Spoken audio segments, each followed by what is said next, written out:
तो hello students, आज हम आपकी ज्योग्राफी के chapter 2 forest and wild life resources को पढ़ेंगे। इस चैप्टर में हम देखेंगे कि बायोडायवर्सिटी क्या है, उसको कंजर्व कैसे कर सकते हैं एंड उसका कंजर्वेशन करना क्यों जरूरी है और गवर्नमेंट इसके लिए क्या कर रही है एंड हम और आप इस बायोडायवर्सिटी के कंजर्वेशन के लिए क्या कर सकते हैं। तो चलिए चैप्टर को शुरू करते हैं। तो सबसे पहले हमें समझना होगा कि यह पृथ्वी सिर्फ हम ह्यूमंस की नहीं है, ना ही हम ह्यूमंस की वजह से है। इस अर्थ पर मिलियंस ऑफ अदर स्पीसीज भी रहती हैं जिनसे हम इस अर्थ को शेयर करते हैं एंड वो सब मिलकर एक साइकिल बनाती हैं जिससे ये पूरा इकोसिस्टम रन होता है। सो ये जितने varieties and number of plant, animals and other organism हैं इस प्लेनेट अर्थ पे, इसी को हम बायोडाइवर्सिटी कहते हैं। अब बात करते हैं फ्लोरा एंड फौना की। तो किसी भी पार्टिकुलर रीजन में जितनी प्लांट स्पीसीज हैं उनको फ्लोरा बोलेंगे एंड जो एनिमल्स स्पीसीज होंगी उन्हें फौना बोलेंगे। Simply flora means plant life and fauna means animals life. So अब बात करते हैं flora and fauna in India. So जो अपना प्यारा देश भारत है वो one of the richest country है इन टर्म ऑफ बायोडाइवर्सिटी। यहाँ आपको हर टाइप के plant, animals and other species देखने को मिल जाएंगे। मींस कि इंडिया में फ्लोरा एंड फौना की एक्सट्रीम रिचनेस है। इवन अभी ट्वाइस और थ्राइस नंबर ऑफ स्पीसीज अपनी कंट्री में ऐसे हैं जो डिस्कवर भी नहीं हुए हैं। अब ये जो फ्लोरा एंड फौना हैं मींस की plant and wild life species हैं, इन पर हमारी डेली लाइफ बहुत ज्यादा डिपेंड करती है। फिर चाहे ऑक्सीजन की रिक्वायरमेंट हो, फूड की, क्लॉथ्स की, मेडिसिन्स की, इन सब के लिए हम प्लांट्स एंड वाइल्ड लाइफ पर डिपेंडेंट हैं एंड यही हमारे एनवायरनमेंट को भी बैलेंस करके रखते हैं जिससे हमारी लाइफ इजी होती है। पर जिस तरह से हम ह्यूमंस ने एनवायरनमेंट के प्रति लापरवाही दिखाई है उससे ये स्पीसीज खत्म होते जा रहे हैं। सो इनको कंजर्व करना अब बेहद जरूरी हो गया है। तो अब हम बात करते हैं कैसे हम in plants and wild life species को कंजर्व कर सकते हैं, मींस बचा सकते हैं। बट उससे पहले हम कुछ पॉइंट के थ्रू ये देख लेते हैं कि कंजर्वेशन इम्पोर्टेंट क्यों है, इम्पोर्टेंस ऑफ कंजर्वेशन। तो पहला पॉइंट है conservation preserve the ecological diversity and our life support system like water, air and soil। Means अगर हम कंजर्वेशन करेंगे तो इकोलॉजिकल डाइवर्सिटी मेंटेन रहेगी एंड डाइवर्सिटी रहेगी तो air, water and soil safe रहेंगी एंड ये हमारे लाइफ के सपोर्ट सिस्टम है। कहने का मतलब है कि ये सेफ रहेंगी तो ओवरऑल हमारी लाइफ भी सेफ रहेगी। सेकेंड पॉइंट है it preserve the genetic diversity of plant and animal for better growth of species and breeding.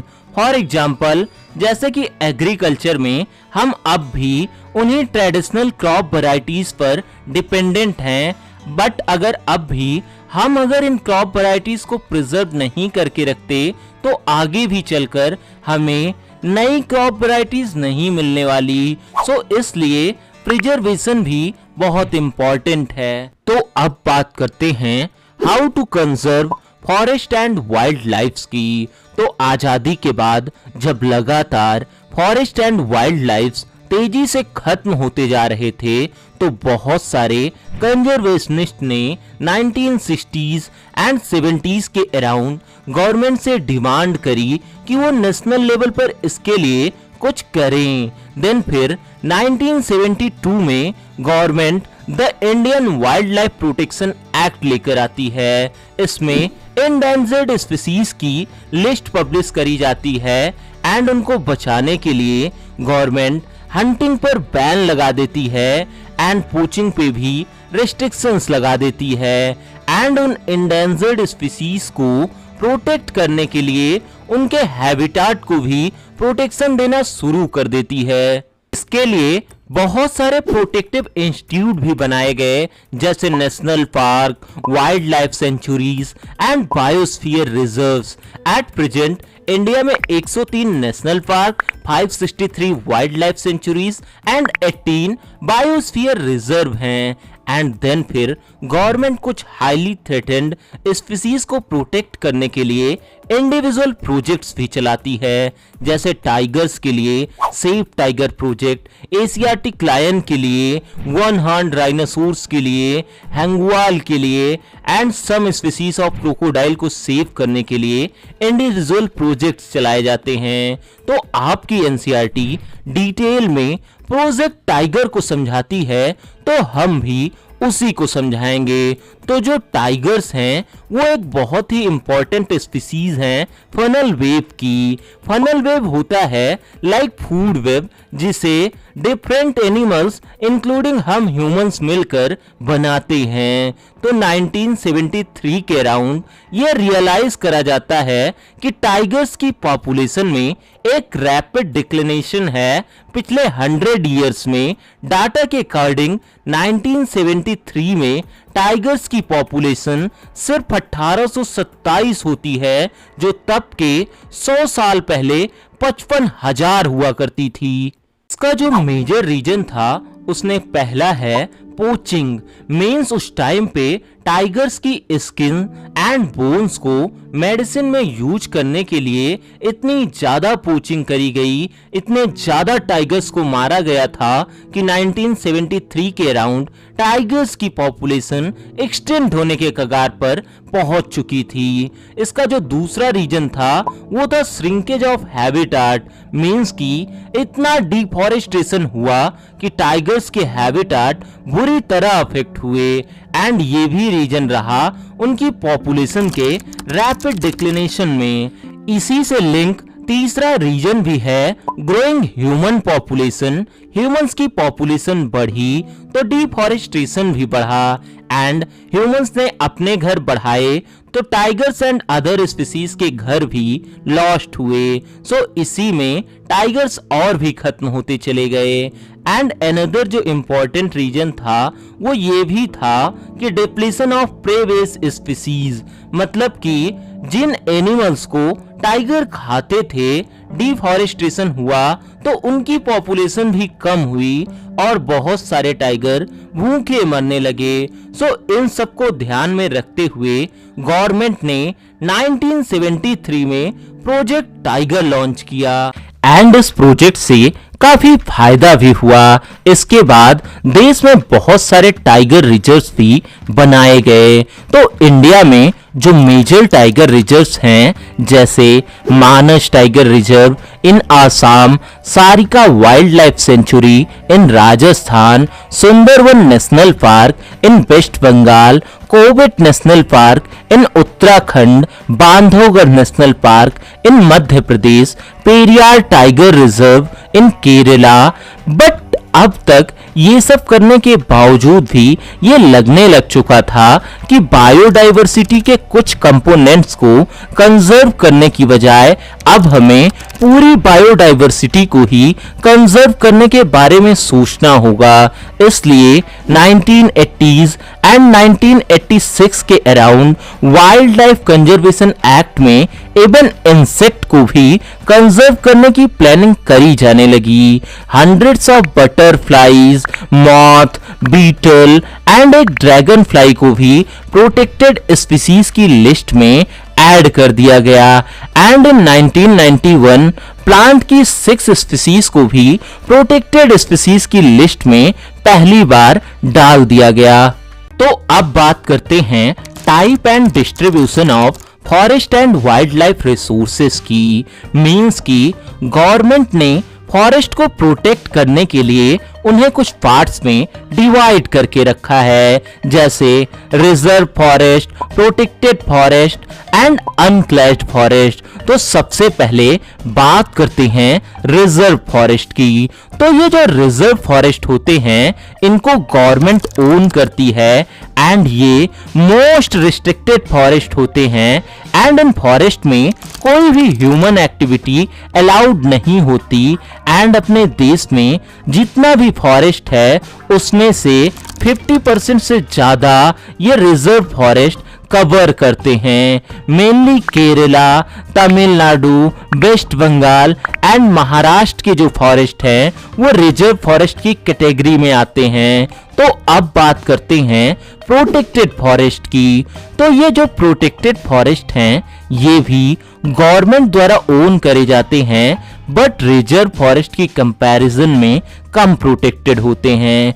Local peoples को यहाँ फ्यूल वूड कलेक्ट करना एंड अपने लाइव स्टॉक्स को ग्रीस कराना अलाउड होता है। And protected forest almost 1/3 forest हैं total forest area का एंड ये बेसिकली जो बिहार, हरियाणा, पंजाब, हिमाचल प्रदेश, उड़ीसा एंड राजस्थान के फॉरेस्ट हैं वो मैक्सिमम प्रोटेक्टेड फॉरेस्ट की कैटेगरी में आते हैं। और अब यहाँ पे आपको एक टर्म समझनी होगी, परमानेंट फॉरेस्ट। तो जो ये प्रोटेक्टेड प्लस रिजर्व फॉरेस्ट हैं इन्हीं को हम मिलाकर परमानेंट फॉरेस्ट कहते हैं। इनको प्रोटेक्ट करने का जो मेजर पर्पज है वो है टिम्बर मींस लकड़ी एंड अदर फॉरेस्ट प्रोडक्ट के लिए एंड उसके प्रोटेक्शन के लिए। तो इन परमानेंट फॉरेस्ट का जो लार्जेस्ट एरिया है वो है मध्य प्रदेश में। एमपी में जितने भी फॉरेस्ट हैं उनका 75% ये परमानेंट फॉरेस्ट कवर करते हैं। तो अब बात करते हैं third type of forest, unclassed forest की। ये ऐसे फॉरेस्ट होते हैं जिन्हें private as well as government agencies दोनों मिलकर मैनेज करती हैं। इन फॉरेस्ट में बहुत ज्यादा रिस्ट्रिक्शंस नहीं होती और लगभग सभी ह्यूमन एक्टिविटीज अलाउड होती हैं। ये मैनेज भी लोकल कम्युनिटीज के थ्रू होती हैं एंड इन्हीं फॉरेस्ट में वेस्ट लैंड भी होता है एंड मेनली जितने भी north eastern states and major part of Gujarat में फॉरेस्ट हैं वो बेसिकली हाई परसेंटेज कवर करते हैं अनक्लेस्ड फॉरेस्ट की। तो अब हम बात करते हैं कम्युनिटी एंड कंजर्वेशन की। सो ये जो कंजर्वेशन जैसा भारी भरकम वर्ड है ये अपने देश के लिए बिल्कुल भी नया नहीं है। अपने देश में फॉरेस्ट एंड वाइल्ड लाइफ को प्रोटेक्ट करने की प्रथा सदियों से चली आई है। इवन आज भी अपने देश में ऐसी बहुत सारी कम्युनिटीज हैं जो फॉरेस्ट को प्रोटेक्ट करने के लिए गवर्नमेंट से भी ज्यादा स्ट्रगल करती हैं क्योंकि उन्हें ये पता है कि ये फॉरेस्ट प्रोटेक्टेड रहेंगे तभी उनकी लाइफ भी सिक्योर रह सकेगी। इसकी बात हम कुछ एग्जाम्पल से कर सकते हैं। पहला है सरिस्का टाइगर रिजर्व की स्टोरी, जहां एक बार गवर्नमेंट प्लान करती है माइनिंग करने की, इवन ये जानते हुए भी कि ऐसे प्लेसेस पर माइनिंग करना वाइल्ड लाइफ प्रोटेक्शन एक्ट के अगेंस्ट है क्योंकि इससे फॉरेस्ट का तो नुकसान होता ही होता है, साथ ही साथ फॉरेस्ट के आसपास रह रहे डिफरेंट कम्युनिटीज के लोगों की रोजी रोटी पर भी बुरा असर पड़ता है। सो आसपास के लोगों ने फिर अपने फॉरेस्ट को बचाने के लिए इतनी यूनिटी से प्रोटेस्ट करा कि गवर्नमेंट को अपना डिसीजन वापस लेना पड़ा और गवर्नमेंट को अपना माइनिंग करने का प्लान भी कैंसिल करना पड़ा।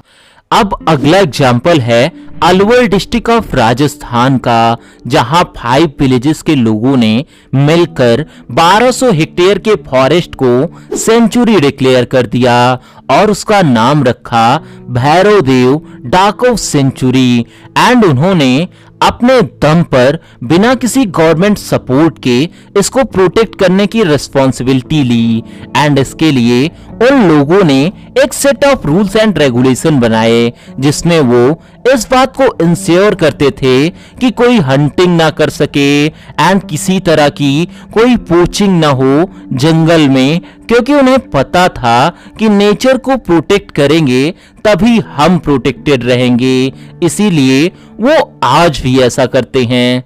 सो अब अगला और फेमस एग्जाम्पल चिपको मूवमेंट है, जो उत्तराखंड के हिमालय रीजन में हुआ था, जहां ब्रिटिशर्स जब ट्रीज को काटने के लिए आते हैं तो वहां बहुत सारी लोकल वुमेन्स पेड़ों से चिपक जाती हैं एंड कहती हैं कि अगर ये पेड़ कटेंगे तो इससे पहले हम कटेंगे। तो आप सोच कर देखिए कि उन लोगों को नेचर से कितना लगाव रहा होगा। तो ऐसा करके वहां के लोकल कम्युनिटी ने ना सिर्फ डिफॉरेस्टेशन रोका बल्कि उसके बाद उन लोगों ने बहुत सारे पेड़ भी लगाए, मींस की एफॉरेस्टेशन भी किया।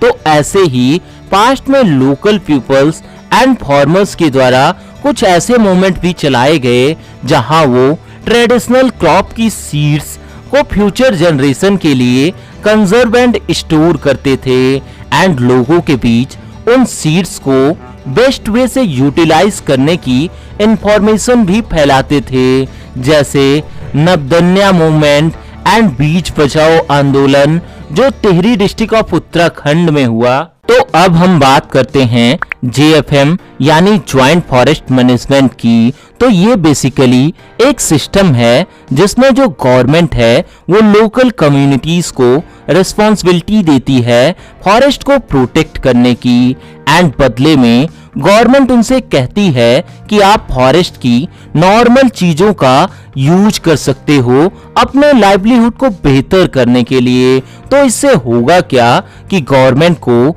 अलग से उन फॉरेस्ट को प्रोटेक्ट करने के लिए कोई इंस्टीट्यूशंस भी नहीं बनाने पड़ेंगे एंड लोकल पीपल्स को भी अपनी जरूरतों के सामान इजीली जंगल से मिल जाएंगे एंड फॉरेस्ट भी प्रोटेक्टेड रहेंगे।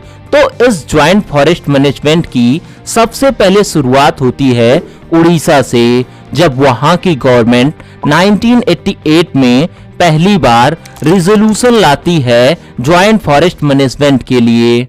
तो अब हम बात करते हैं सेक्रेड ग्रुप्स की। तो सेक्रेड ग्रुप्स ऐसे फॉरेस्ट होते हैं जिनको प्रोटेक्ट करने के लिए हमें बोला नहीं गया है, बट हम उसको अपनी इच्छा अपनी श्रद्धा से प्रोटेक्ट करते हैं, क्योंकि उसको हम अपने देवी देवता की तरह देखते हैं एंड कोई हमारे देवी देवता को हार्म करे तो ऐसा हम देख नहीं सकते। सो उन ट्रीज को उन फॉरेस्ट को प्रोटेक्ट करना हमारी प्राइम रिस्पॉन्सिबिलिटी हो जाती है।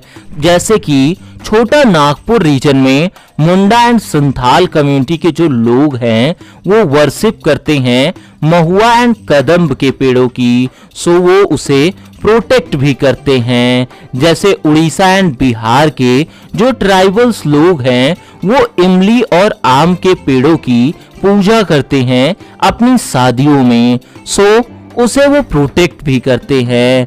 और जैसे कि आप और हम बहुत सारे लोग पीपल एंड बनियान ट्री की पूजा करते हैं, तो आप हो चाहे हम हो, हम लोग उस पेड़ को काटने के बारे में तो बिल्कुल नहीं सोच सकते। इसी तरह वो लोग भी उसको प्रोटेक्ट करते हैं वर्शिप करने के साथ साथ। और जहां तक बात है हम भारतीयों की, तो हम सदियों से ये मानते आए हैं कि नेचर द्वारा बनाई गई हर चीज को प्रोटेक्ट करना हमारी रिस्पॉन्सिबिलिटी है। इसीलिए तो हम भारतीय झरने, पहाड़, पेड़, पौधे, जानवर, प्रकृति द्वारा बनाई हर चीज की पूजा करते हैं। जैसे हम में से बहुत से लोग गाय को माता बोलते हैं एंड इसी तरह राजस्थान साइड बिश्नोई कम्युनिटी है जो ब्लैक बक, पीकॉक, नील गाय को अपने समाज का